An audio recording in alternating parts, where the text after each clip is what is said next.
دائرەی کاری خوا ئەوەیە کە چی ئەبێت و چی نابێت، و دائرەی کاری ئینسان ئەوەیە کە ئەبێت چی بکەم و ئەبێت چی نەکەم.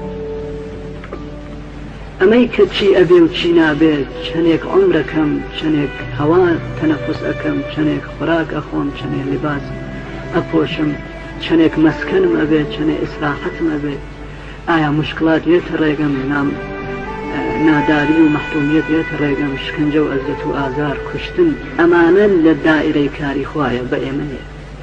من کارم چییە کە چی ئەبێ و چی نابێت؟ من ئەبێ ملاحەزەی ئەوە بکەم کە چی ئەبێ بکەم و چی ئەبێ نەکەم. جا عەجیبیش ئەوەیە کە ئەگەر ئینسان ئەم دوانەی لێ شێوان دائرەی کارەکەی خۆی تەرک کرد، هیچ دەخاڵەتێکیش ناتوانێت لە دائرەی کاری خوا بکات.